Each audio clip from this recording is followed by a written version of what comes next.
Hey everyone, welcome back to Up Next in Commerce. I'm your host, Stephanie Postles, CEO at mission.org. Today on the show, we are having our first roundtable in the studio with three lovely gentlemen. I would love for you guys to introduce yourselves, Justin, Eric, Lucas. Maybe let's start first with Lucas. Hey, I am Lucas. I am head of product and co-founder at Doris Dev and Canopy. There's going to be a lot of multi-title stuff going around. I'm here for it. All right, Eric. Hi, Eric Nanger. I'm the CMO at Canopy. And I am Justin Seidenfeld, CEO at Doris Dev and co-founder at Canopy. Amazing. Okay, I think first we should kind of level set and talk about what is Doris Dev, and then we'll get into Canopy after that. Justin, do you want to? Sure. Yeah. So Doris Dev essentially is a company that helps other companies bring their products to market.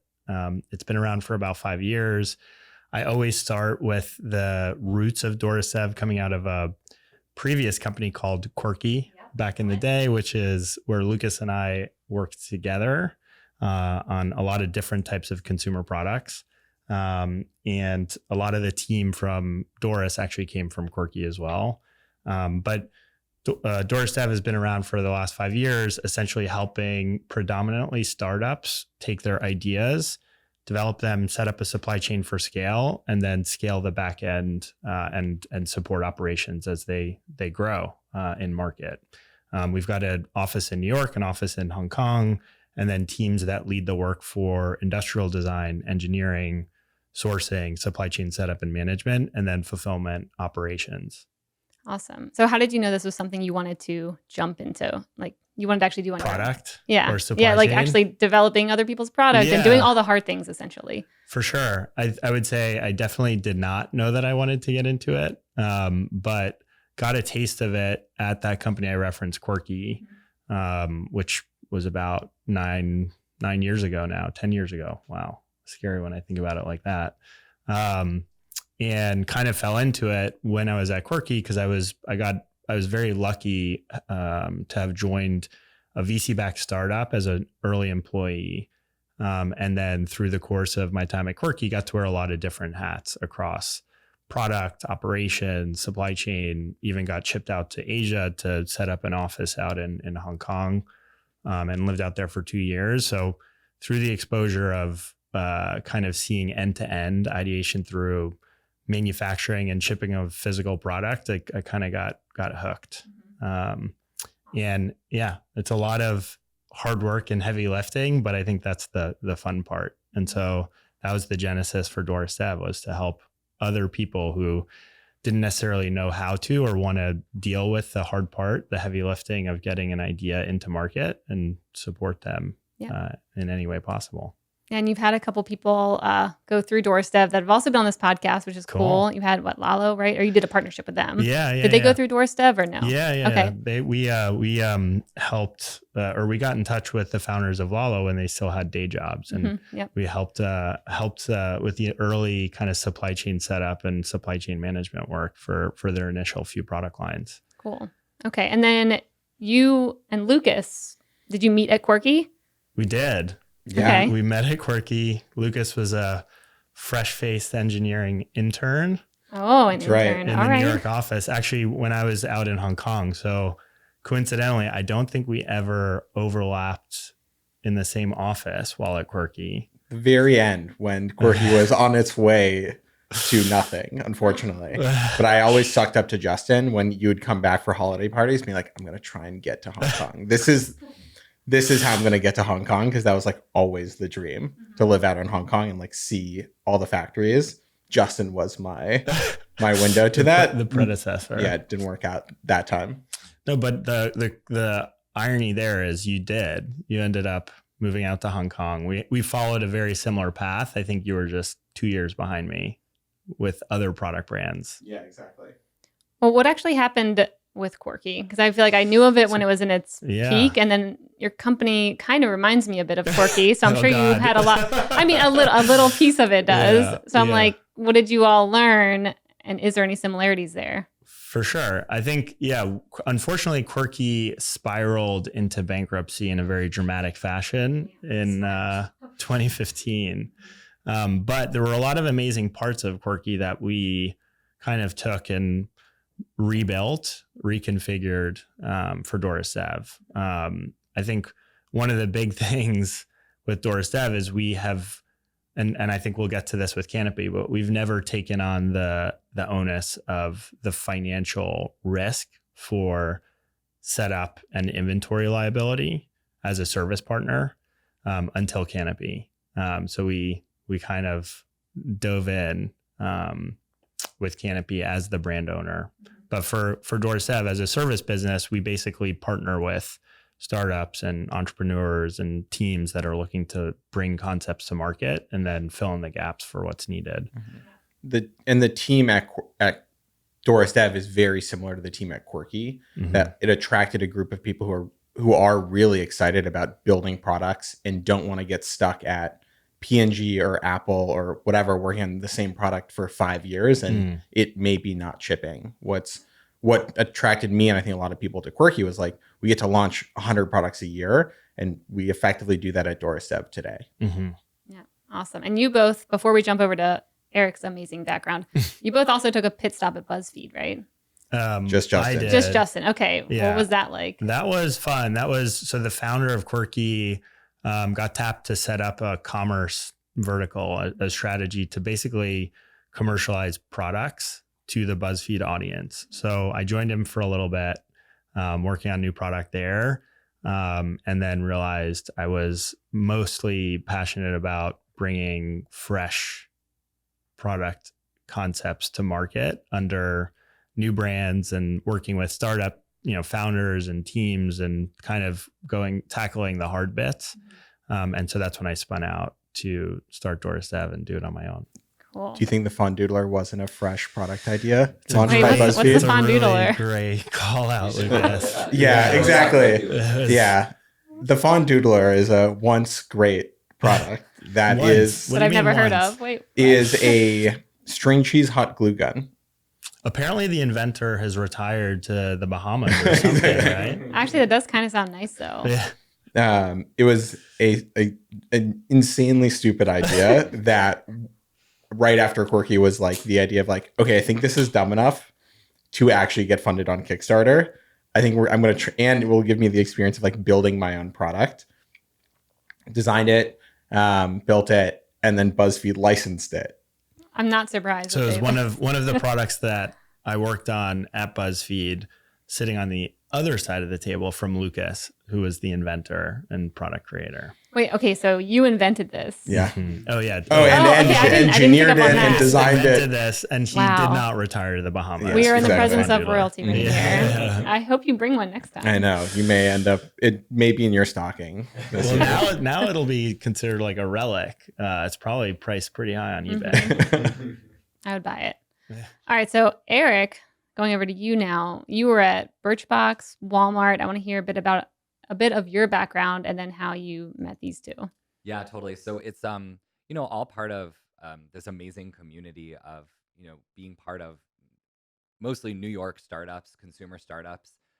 It's all funny how there's a lot of connections. So Birchbox, which was my first foray into the startup world, I was the 8th employee at Birchbox.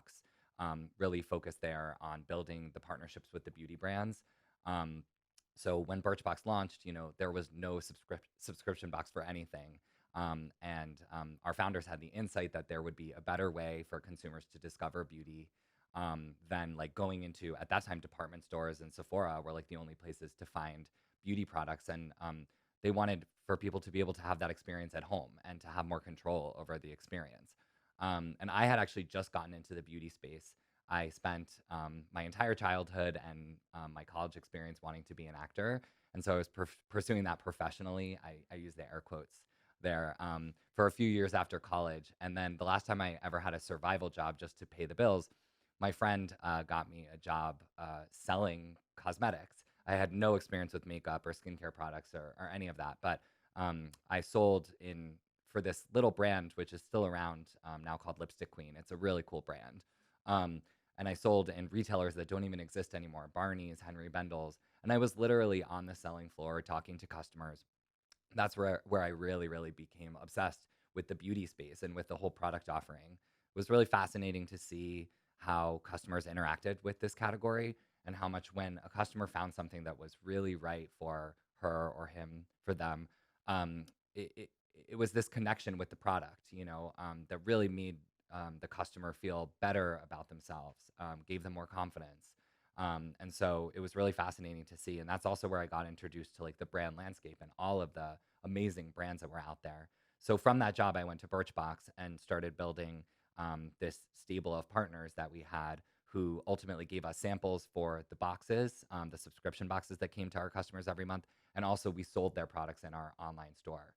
It's just wild to think about how much has evolved in selling online, from the time that we started our online store that was built completely from the ground up on our own technology, our own internal team building all of that stuff. And so actually, Quirky was one of the brands. We also put some lifestyle products into the Birch boxes, and we also had a subscription vertical for men. And the men's vertical was more focused not just on the sort of grooming and personal care products, but also on other like gadgets and stuff that you might want for your home. And we partnered with Quirky. So I didn't meet Justin and Lucas then, but I definitely was familiar with the business. I still have some of the Quirky products like in my home, and my family does too. So there's definitely a connection there. But the way that we actually met was more recently, in the beginning of 2020. And actually, to shout out another amazing New York-based startup in the beauty space, my good friend from Birchbox, Rachel Liverman, who's the founder of Glow Bar, 30-minute facial studios with amazing results, had recently met Justin. Justin told her a little bit about this idea that he had that Lucas and he had. That time really focused around a humidifier for the beauty consumer, and so Rachel introduced us, and that's how we got to know each other and started working together. But yeah, I mean, I think my career has been very focused on building brands in the beauty and, in the past several years, wellness space, and the way in which those spaces have converged. I did make a stop in the corporate world, working for like a startup division of the larger Walmart enterprise under Walmart e-commerce. And I got to develop a beauty and wellness brand there that we sold in 2,800 Walmart stores, and on Walmart.com. So that was really cool to experience developing something in a more constrained environment, but also an environment where the potential for scale was just wild, from basically within a week going like from your product being nowhere to being in 2,800 locations across the country. That was pretty cool. But yeah, so that's how after that role is when I met up with Justin and Lucas. Got really excited about their idea as soon as we started talking about it, and then it was just like a few months later, maybe 6 weeks later after we met, that we and it was actually the first official day of COVID lockdown in New York State. I would pretty sure was the day that we started working together. So we met twice in person, and we remember having conversations that were like, oh yeah, this virus, people are getting so like worked up about it. We remember like having those silly, in retrospect, very silly conversations.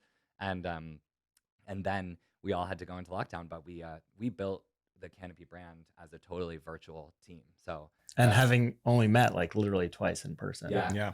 So, but through referrals, which I feel like kind of helps. Yeah. If you have a trusted person in between. Yeah. Okay, so I mean, you guys are running Doris Dev. You have all these products that you're working on. Why did you want to jump into one and be CEO and CMO when you're probably used to kind of acting in that capacity for many brands at once? Mhm. Why was this the one that you're excited about? I think the goal was almost always to start our own product business. I think it was maybe the goal was to do both always. I think we love building products, and we spent 4+ years, including Quirky, 10+ years building products for other people, and always wanted to take the driver's seat.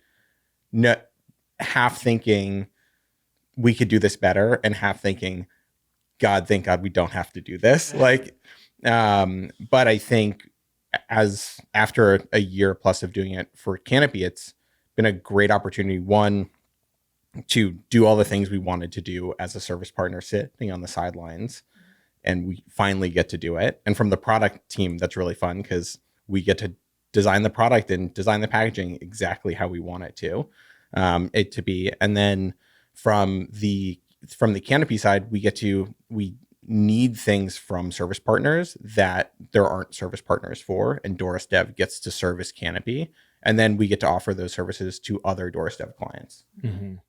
Yeah, it's been very enlightening I would say on both sides, as a brand owner and then as a service partner. And I think being involved with both, meaning Lucas and I straddle both Doris Dev and Canopy, we've been able to make better decisions, more informed decisions, both for the brand that's, helping them, do things more efficiently, but then also as a service partner to, service some of the Doris Dev clients in a better fashion, because we understand some of like the risks or the issues as a brand owner too. Mm-hmm.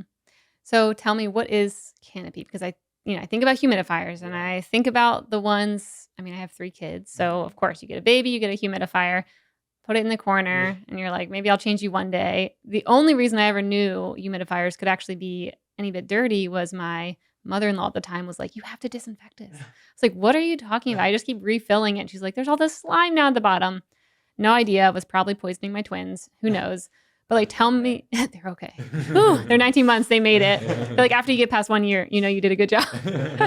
So yeah, they're still around, doing good. But tell me, like, why is Canopy different, and why did you guys want to kind of reinvent a product that's already been out there for a long time? Yeah, I think I'll start, and then I'm going to hand the mic over to Lucas, because the genesis of the idea really came about from his experience and perspective. That was like the big aha moment around where we eventually positioned Canopy as a beauty brand. But initially, like with humidifiers, what you're describing is very typical, right? Most people think of humidifiers, it's either for like seasonal allergies during the winter, drier months, or I've got a baby and I've got to get this humidifier for the nursery. I don't really know why. I'm just supposed to. Yeah. And then they get sick and you're like, I guess it's because of that. And then the mother-in-law always says like, but you got to clean it out every week. And that's the story. Yep. I think for us, and actually for Lucas in particular, I think he was always, and I don't want to speak for you, Lucas, so feel free to chime in, but always pretty intrigued about the category in particular. But then the big aha moment was when he saw his girlfriend Izzy using it year round for the skin health benefits as a beauty hack. And as we dug into that, there was like this community of beauty enthusiasts, skin enthusiasts who are using humidifiers because of the benefits it has for skin health.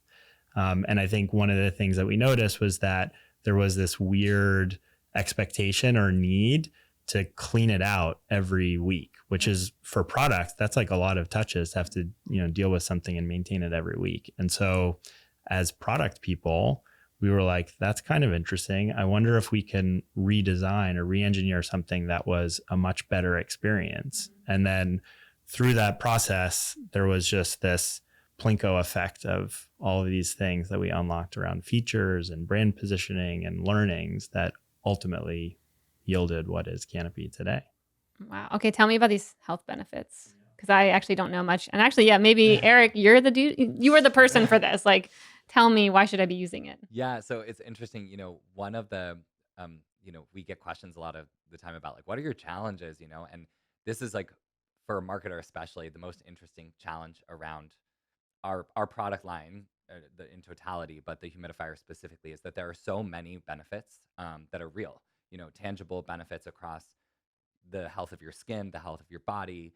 And so, we're kind of always thinking about, okay, how do we get the right message to the right person at the right time? That's kind of what it's all about.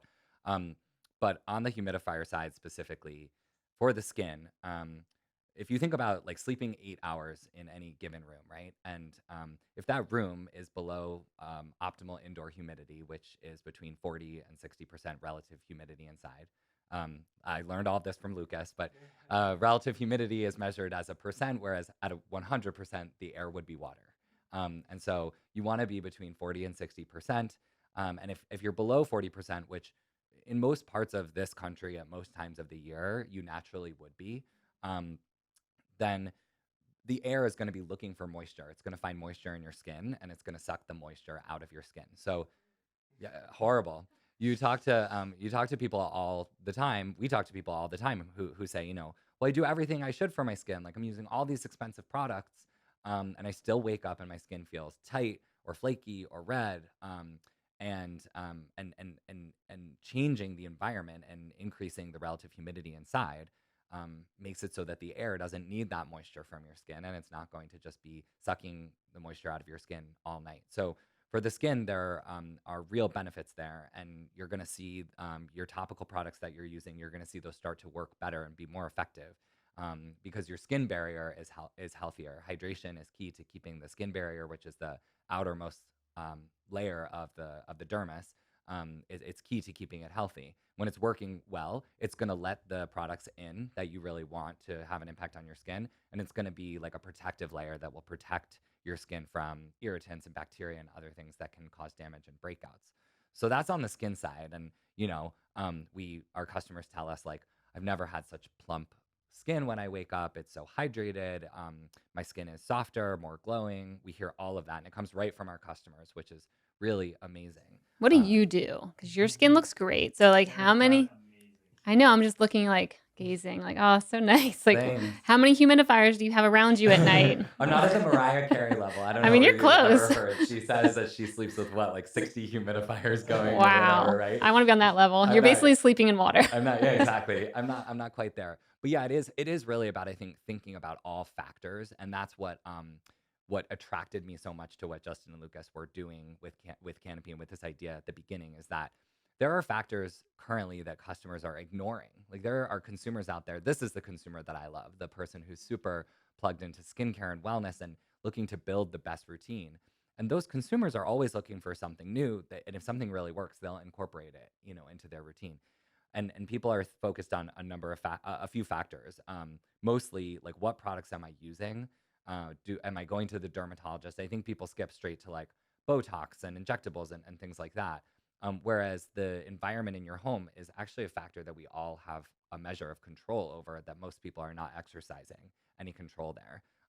So just quickly on skincare, my thing is, it's about the right ingredients. It's not necessarily about the fanciest brand. Like that's just kind of like like one thing that I always advise. Keep your face out of the sun. And you should also really keep your body out of the sun. I'm not as good at that part, but like a wide brimmed hat, there's no They've all got substitute hats on, for everyone. that. Yeah. And actually, Minus me. If we were outside and I was at the beach, it would be like a much bigger hat. And wear a good mineral sunscreen every day. Those are like the Maybe Canopy Swag next should be a giant sun hat. Totally, that's a great idea. But then on the benefit side, as far as like the health benefits are concerned, so I think, we've mentioned that people really associate humidifiers with, oh, someone in the family has a cold or, allergies, like let's put the humidifier on. But the fact of it is that if you're breathing easier and you just breathe more easily, you're going to sleep better every single night. It's not just about when you're not feeling well. So combating symptoms of cold and flu and allergies like cough, sinus irritation, it's going to make all of those things better. I have never experienced this in my own life, but we have people, like one of our partners who we've worked with a lot, Lauren Bostic, from the Skinny Confidential, she said that it really like stopped snoring altogether. So that's like another one. And then also having increased humidity inside can help reduce the spread of airborne viruses indoors as well. The science behind that is interesting. Before COVID, I didn't know anything about the droplets that carry the virus, but of course now we all know that that's how viruses are spread.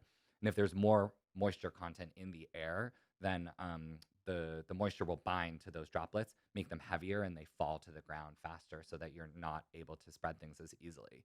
And so, another reason just why I was drawn to working on this brand is that there are a lot of brands out there that say that they're beauty and wellness brands.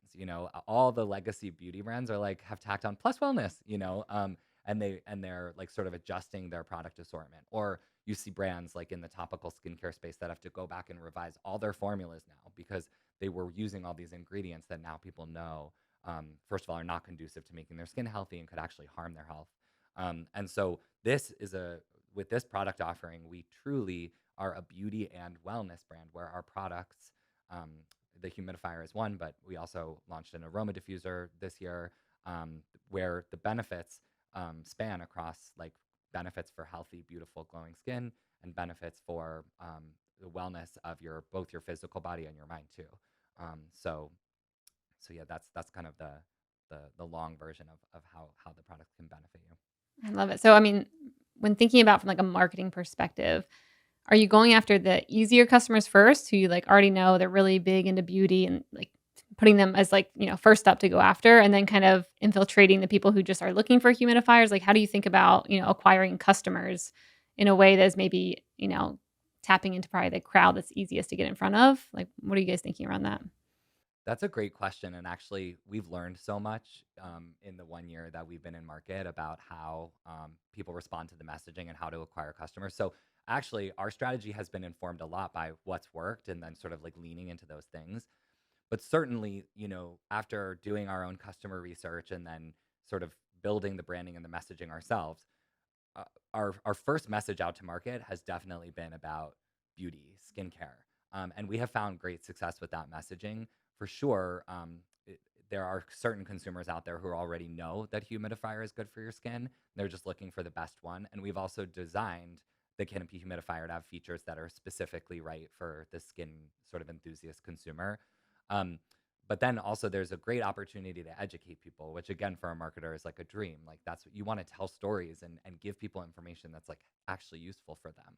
So educating people around the skincare story for humidifiers has also been like a major initiative, that we've really leaned into. But then what we saw actually as we got into market was that sort of, you described them as maybe like the secondary group of customers, like one ring out from that like super tight ring that we started with. We found that those people were coming to us naturally because a lot of people search every month on Google for best humidifier. There's just a lot of search activity. We were finding that both like based on how customers were finding us and how the press was placing us, we weren't just the humidifier for beauty. We show up on the list of the best humidifiers. Against all of the sort of legacy brands who position their humidifier just as like that thing for your baby or your sick family member. So that's been really, really interesting. Then one other thing that I'll call out is that we knew this up front around the humidifier that we would at some point, and we knew we wanted to do it quickly, also start accessing new parents and expecting parents because that's how the conversation started for you, obviously, around a humidifier. And so in the middle of the year, we actually opened up the channel and it didn't take much. You just sort of like we talked to some new parents about what the most important features are to sort of when it comes to buying a humidifier for their nursery for their baby, and we sort of just bubbled those features to the top.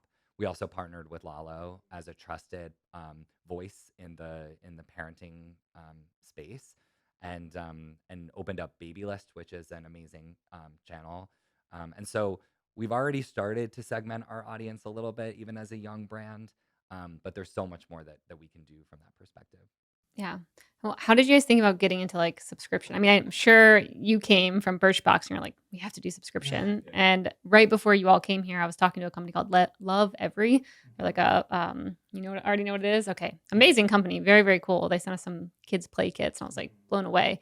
And of course I was very, jealous of thinking about like a subscription model with them as well. How did you know that you wanted to get into that? Mm-hmm. I think a lot of that is putting back like the product dev hat and seeing, sitting on the sidelines for a lot of product brands that go to market with a kind of a singular product and then trying to figure out and jump through, go the gymnastics of trying to figure out how to keep a relationship going with those customers. For us, it was like this organic, natural thing because a critical part of the product is the filter. And we knew, and actually, to speak a little bit about that, Eric just gave a really good deep dive into the kind of the way we've been thinking about positioning this as a beauty product and brand. But the initial genesis for Canopy, it started with us focusing on building a humidifier that wouldn't mold over so easily and was easy to maintain. And then as we went down that rabbit hole, we kind of learned about all of these great benefits for skin health. And then it kind of got repositioned as a beauty product, and we leaned into that with a lot of the features and elements that got added to the product. But it started as this the singular intent was to create something that wouldn't mold over so easily and was easier to maintain. And part of the architecture for the product then required there to be a filter. And so going back to your question about subscriptions, the filter was just this natural thing that we could tack on as a subscription component.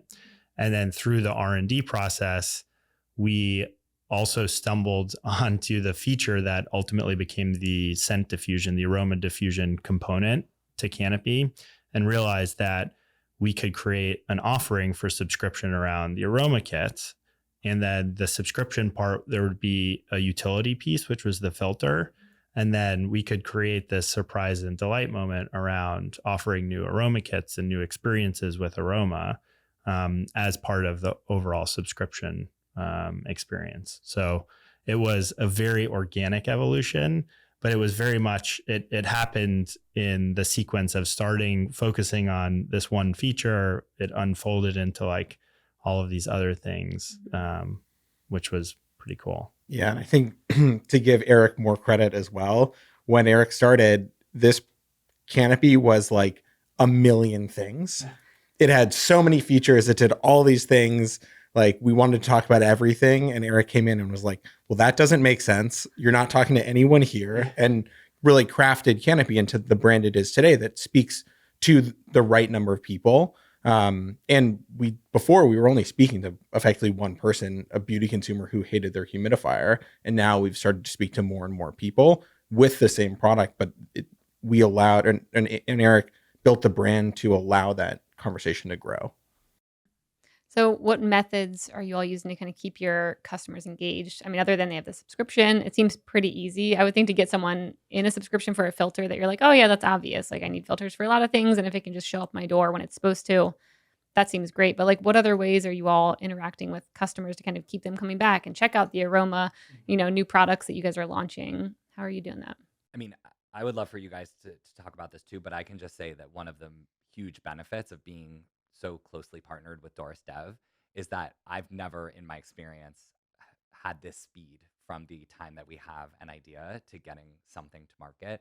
And the best communication, the best thing to be able to talk about, like that people actually care about, is newness, new product.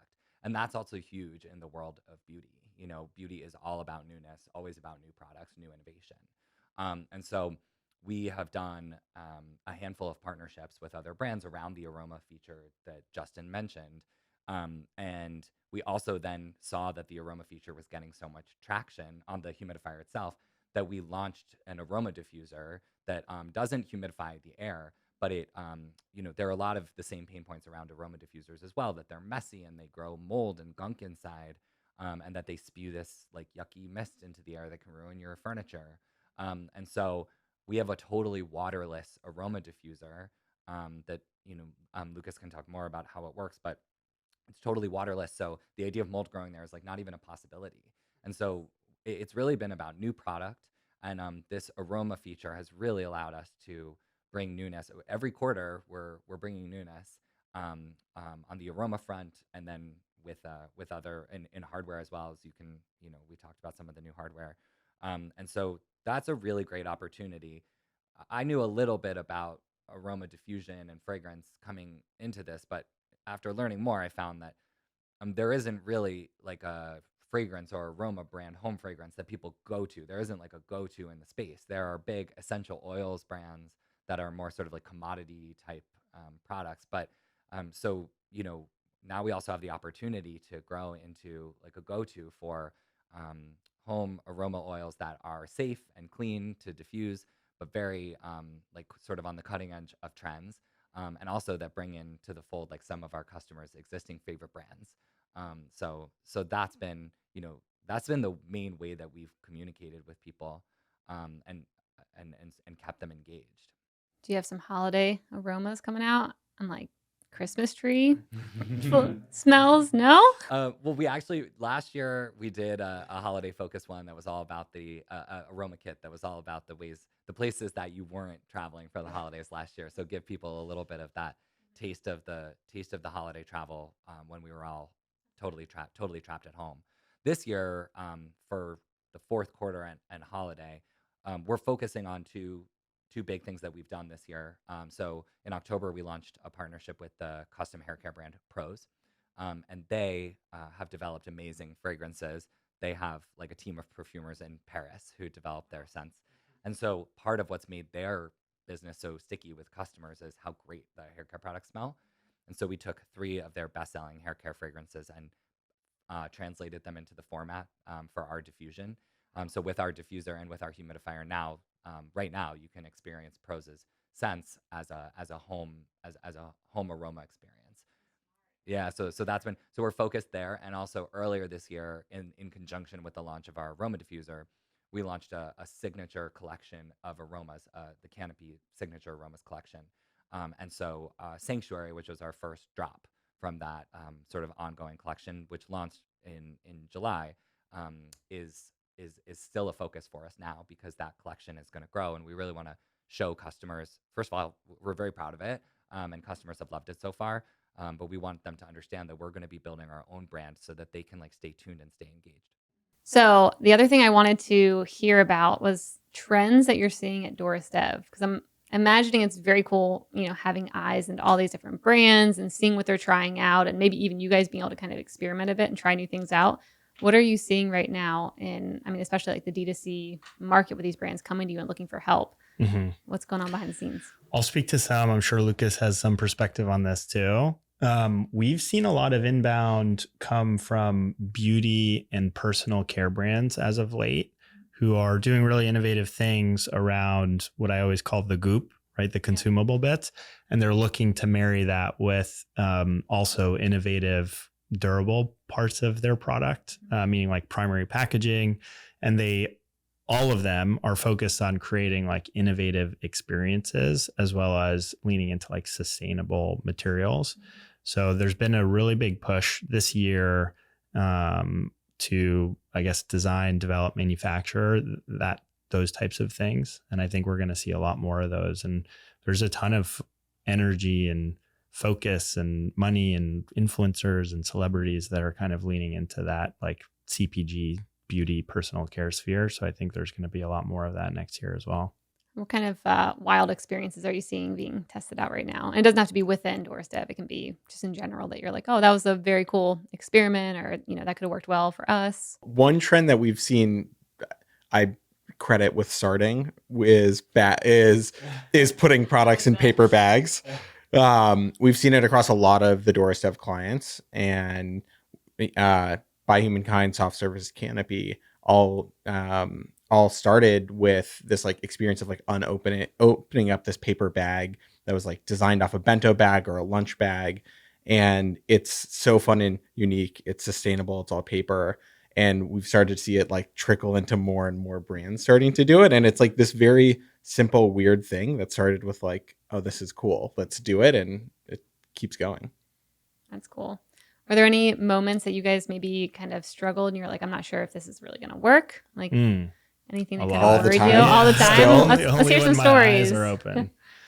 I think one of the things that's very challenging is we're always working on the door side. We're always working on new product, right? Which means that there's newness. And even if it feels like, oh, I'm just making a new version of something, of a pot or a pan, there's still newness that goes into that, which requires really a ton of thought and then a ton of testing and making sure that like things aren't going to break and things come together in the right way. And, the way people are going to use them isn't like totally out of whack. That's going to create problems.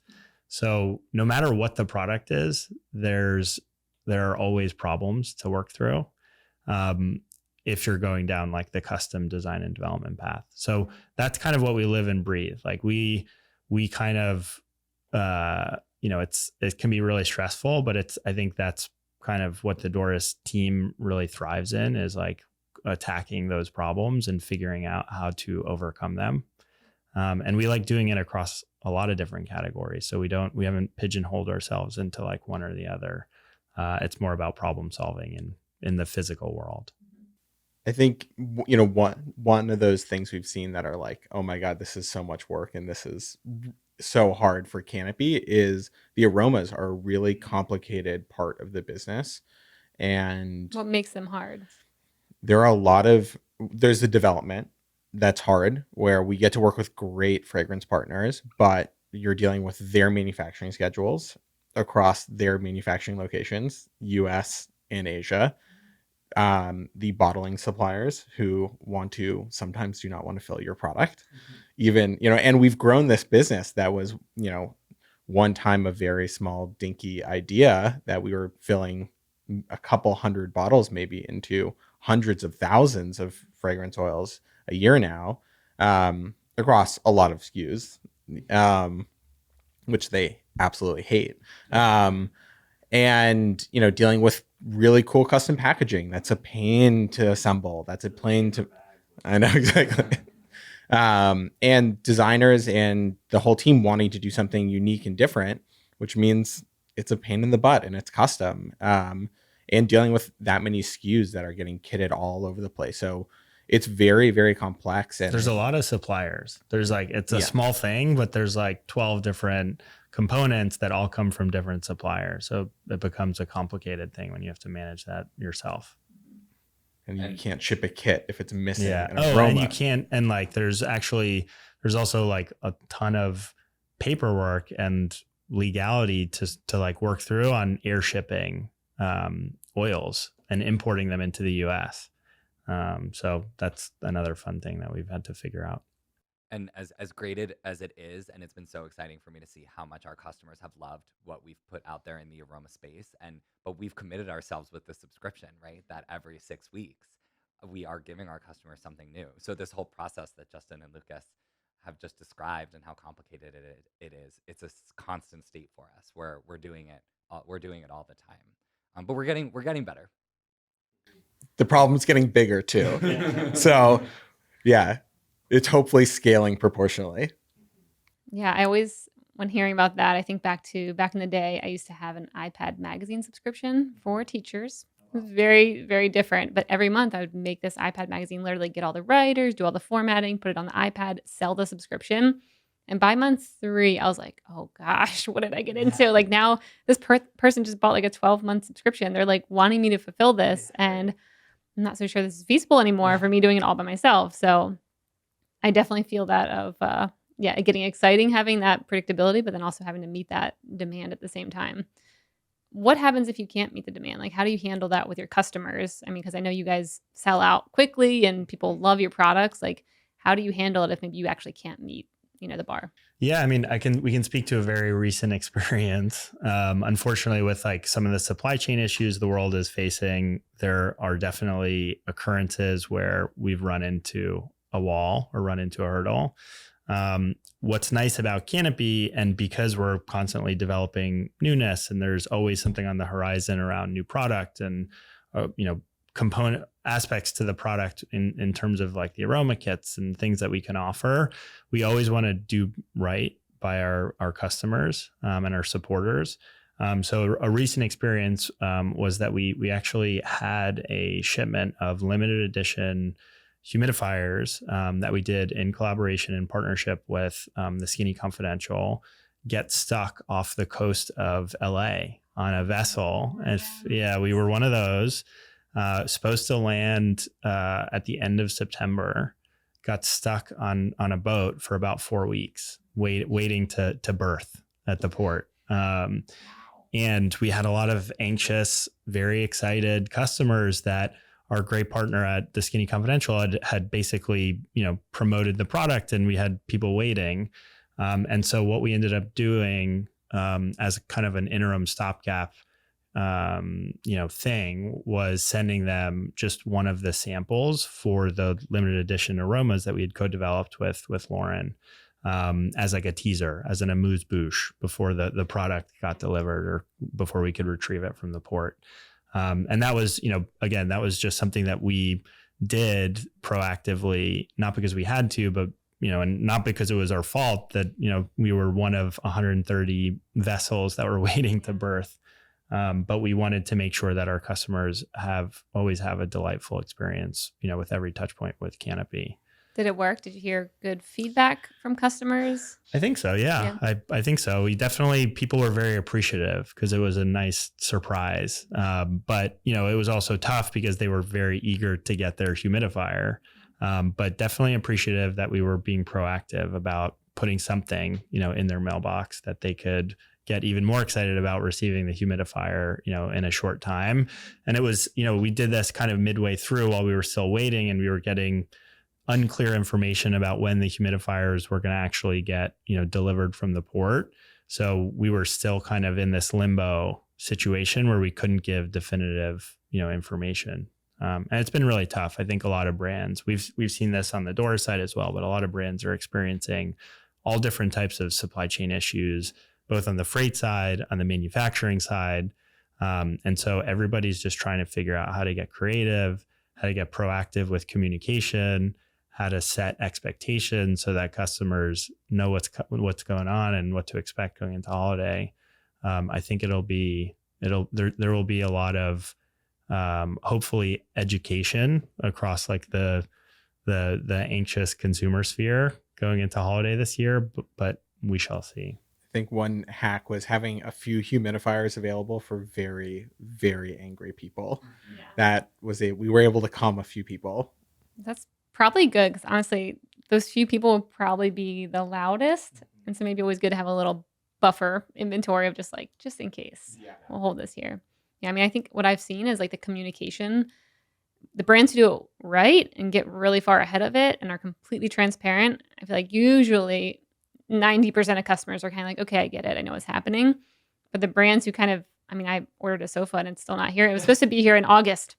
And it was like September and I was like, what's happening? And then October, I'm like, okay, I know there's never told me anything the entire time until I reached out. And I'm like, this is the problem here. Like if you would have told me something was up, I'd be perfectly fine. I would just wait and not care. But you can see the difference between the brands who get ahead of it and just say, hey, everything's going wrong right now. Just so you know, we're going to try and make it, or we can't do anything and that's okay too. But yeah, communication seems to be key. So where do y'all want to be in the next 1 to 3 years?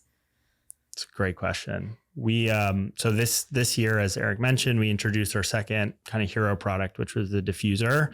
And I think what we've built out is this brand and recognition as a brand to be kind of living in the home, focused on providing functional benefits for beauty and wellness. And so we're going to continue to build out product that supports that mission and really speaks to and leads into the beauty enthusiasts and personal care and wellness enthusiast customer with all different types of products that support their overall wellness. And I think continue to grow our distribution footprint so that everybody, we've obviously have made a splash in the direct to consumer landscape, but there's a lot more runway to get Canopy in front of the right people. And so I think the big push going into next year is going to be in retail wholesale partnerships. Lucas, anything else to add of what you're hoping for? I mean, as a product person, just making more products. I think there's a lot of products in the home that you touch every day that really suck and can be so much better. And I think I'm really excited to really use the Canopy brand and the community and what we've built to make products better, make better products for people. I want to see how your brain works. There's so many, and so many of them are not the right fit for Canopy. I mean, my go-to, the brand, please reach out if you want to build this brand with us, but a tactical dog wear line is my dream. Wait, what do you mean by tactical? Tell me what you're thinking. I mean, I have a dog, but tell me more. Yeah. It's actually for small dogs. I'm thinking Aether or one of the higher end outdoors brands, but for dogs. That's the dream. Okay. Get at me. All right. Anything else? We'll stick with the biggest one? Yeah, exactly. That's the moonshot idea? All right. Got it. And we have lots of ideas for Canopy. I don't know. I think you guys should go all in on this one. I mean, just close down Canopy, all in on Lucas's idea. That's great. Eric, anything you want to I mean, the only last thing I'll say is that the people all over the world can benefit from the Canopy product line. So I'm also excited about how we can potentially get this to customers outside of the U.S. And now Canada as well. We sell in Canada, but that's one other that I would add.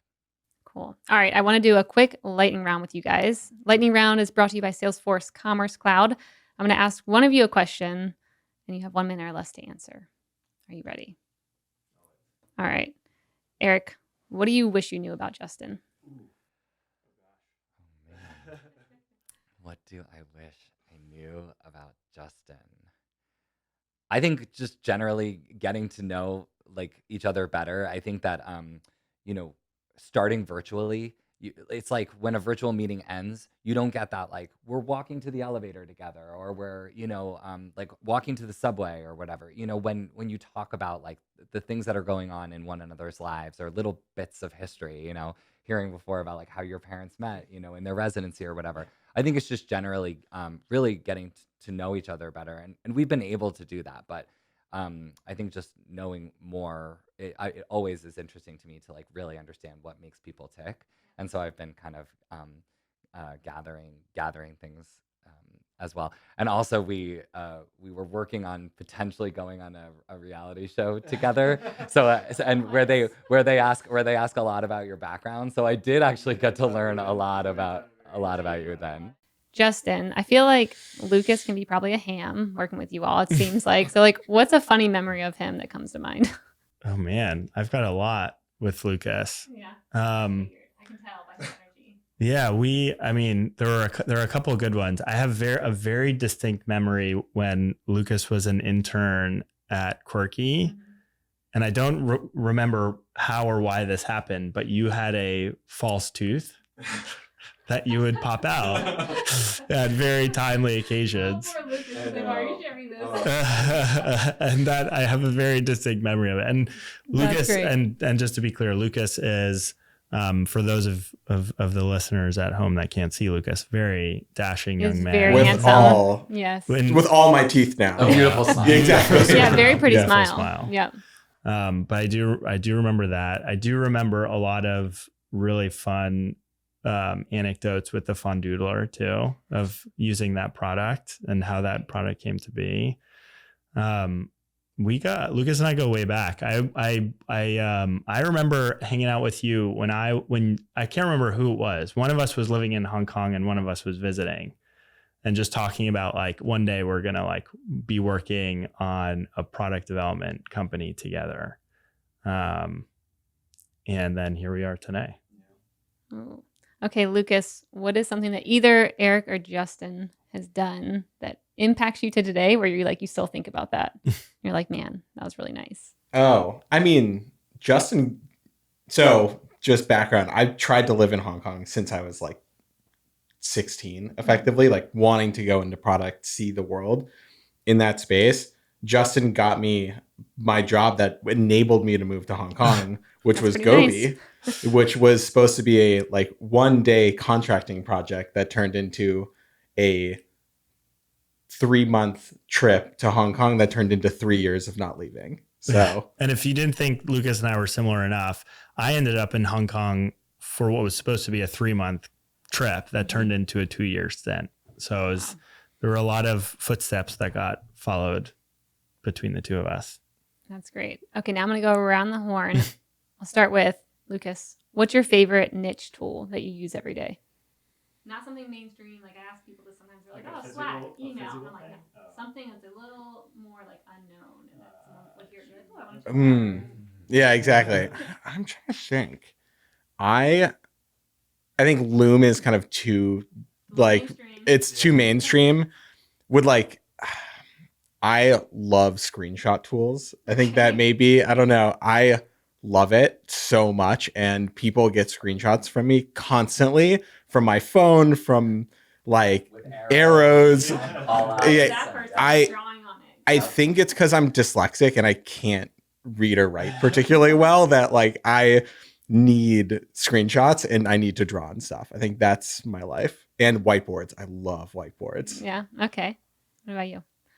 Oh, same question. Yep, same question. Because you're all in such different roles. I feel like you probably lean into different tools. I guess among the group, I'm like the most focused on all the like beauty trends, and so I think that, I am probably, it's not necessarily a tool, but I'm doing a lot more research in that space and just kind of like keeping up with what's going on there. So I think that it's more just what type of information am I seeking is different. And so, but those are pretty straightforward tools. So you can just be like Googling and reading stuff. But it's probably just about like the types of information that I'm seeking and like who I'm sharing it with and who I'm getting it from.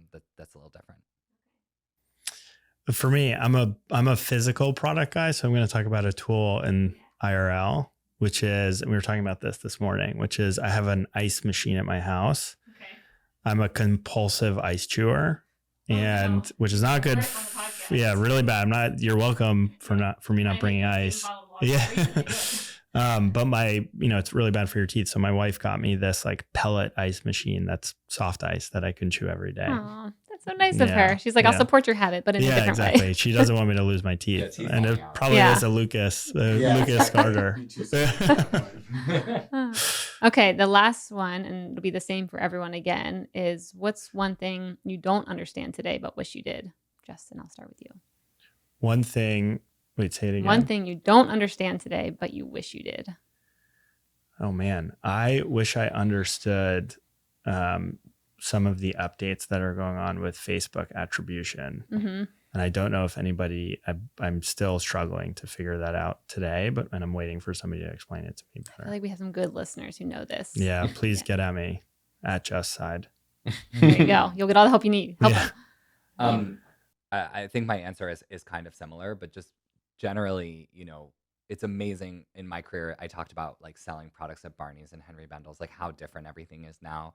And there are so many tools, like we just talked about, to help you understand how your marketing mix is working. Attribution is like a big one. I think every person in my position is looking for a better understanding of how people find us, come to us, end up being a customer. And I think, it's just about every day trying to learn more. And I think we're pretty good at that. Just every day trying to learn more. But, I don't think I'll ever get to, now I understand it all, because it's just going to keep changing all the time. But that is one thing that every day I wish I understood it better. Yep. I hear that a lot as well. All right, Lucas? I really want to understand like how a factory works. Like, I feel like you should know that. And no, I mean, but we've both spent hundreds of days in factories, but there is, they're in their businesses, and they're actually generally very big businesses that are very fractured with departments and different KPIs. And the way they work together is so interesting by factory, by team. And I just don't understand them. They are so big and they have such differing goals oftentimes that like I would love to fully understand how a manufacturer truly works and the constraints they're under, because they have very different goals and clients, I would say, than the companies they are building products for. They're often not aligned. Well, Lucas, you might be going back to Hong Kong very soon. I can't wait. There you go. Maybe Doris Dev just needs to open up your own facility. Exactly. And you guys can teach is this Lucas. What's going on? Yeah, exactly. Thinking. All right, you guys. Well, thank you so much for joining today. Very fun having you on. Until Thanks so next much. time, where can people learn more about Doris Dev and Canopy? Instagram at get.canopy or getcanopy.co is our site. Just completely relaunched this week. And Doris Dev is at doris.dev or doris.dev. Or dorisdev.com. I love it. All right. Thanks, guys. Thanks so much.